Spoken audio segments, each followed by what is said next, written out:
Hello et bienvenue sur Factor X, le podcast qui réveille vos soft skills. Je suis Anna Martineau et ici, je vous livre des pratiques qui marchent pour réveiller votre truc en plus, libérer votre potentiel et devenir une meilleure version de vous-même. Glossophobie.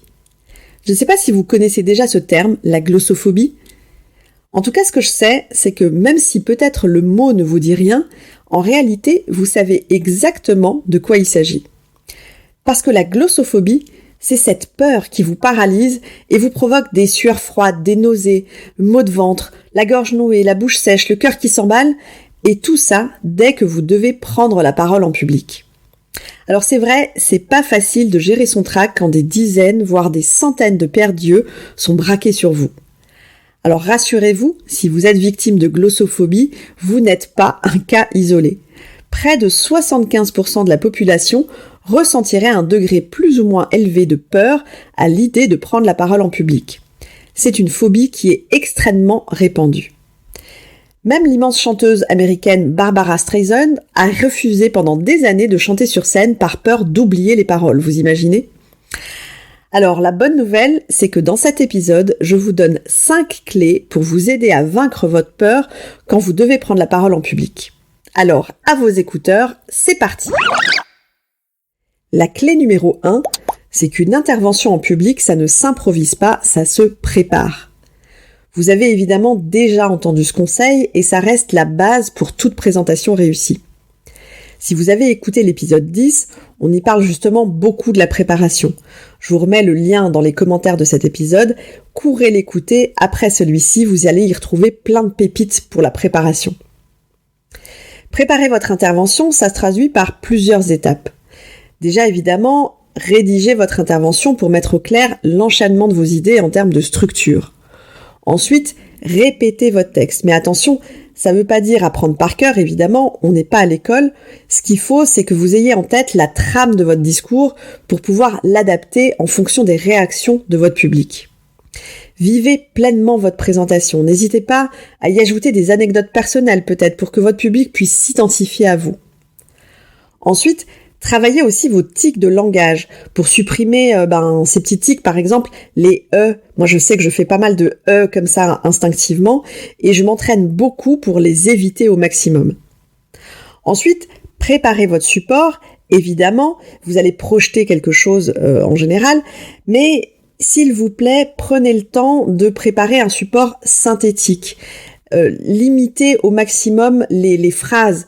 Rien de pire que ces slides à rallonge où on a un maximum de texte et en tant que public, on ne sait pas si on doit regarder ou écouter l'orateur. Vos slides, ça doit être vraiment des synthèses, des bullet points, des images, c'est encore mieux. Et puis évidemment, venez en avance pour repérer la salle et vous assurer que tous les branchements informatiques soient correctement effectués. Et aussi, ça va vous permettre de prendre la mesure de la salle, de prendre possession un petit peu de la salle. Clé numéro 2, faites de votre public un allié. Quand on est victime de glossophobie, la plus grande des angoisses, c'est de s'imaginer tous ces yeux braqués sur nous, parfaitement malveillants, prêts à relever la moindre de nos défaillances. Alors, pour vous rassurer, rien de mieux que de se renseigner en amont sur votre public. De quel profil s'agit-il ? Quelles sont leurs attentes ? Comment adapter votre langage à des canaux de communication pour que le message soit le plus clair et le plus fluide possible ? Parlez-leur comme ils ont envie que vous leur parliez, et pas l'inverse. Vous saurez ainsi mettre rapidement votre public dans votre poche. Vous pourrez donc vous appuyer sereinement pour le reste de votre intervention sur des regards bienveillants qui sauront vous conforter et vous réconforter pendant votre intervention. Et pour complètement vous détendre, pourquoi est-ce que vous ne leur partagez pas votre stress ? Pour dédramatiser la situation, n'hésitez pas à évoquer votre peur de prendre la parole en public, voire d'en rire.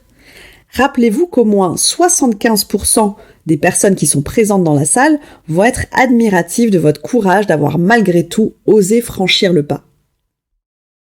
Troisième clé, maîtrisez votre langage non verbal. Et c'est souvent une des choses les plus difficiles à faire quand on stresse.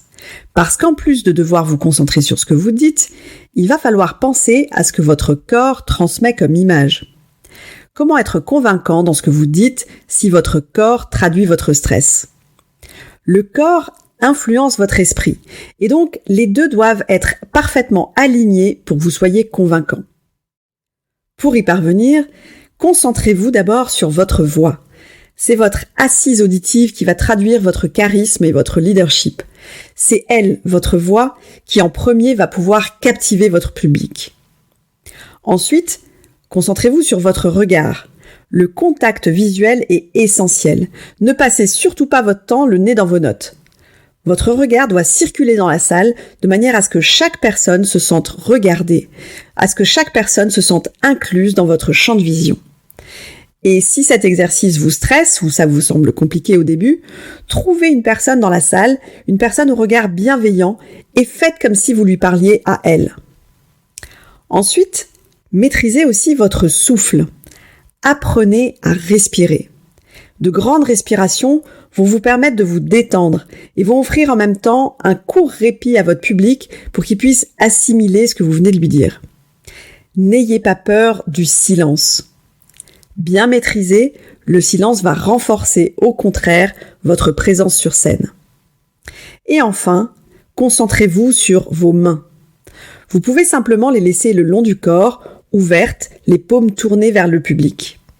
Et bien entendu, évitez de croiser les bras ou de mettre les mains dans vos poches ou bien derrière votre dos. Clé numéro 4, soyez indulgent et bienveillant avec vous-même. Eh oui, pour être à l'aise devant un public, commencez par vous respecter. Ne soyez pas trop critique envers vous-même. Ne finissez pas vos interventions en vous excusant parce que, soi-disant, vous n'avez pas été assez clair ou parce que vous trouvez que vous avez hésité ou alors parce que vous avez l'impression de ne pas avoir assuré. Combien de fois, sincèrement, vous avez eu la sensation justement de ne pas avoir assuré alors qu'au final, les gens vous ont félicité? Apprenez aussi à vous connaître pour ne pas vous mettre dans des situations trop inconfortables. Acceptez de progresser étape par étape. C'est pas parce que vous n'êtes pas autant à l'aise qu'un autre de vos collègues que vous êtes mauvais.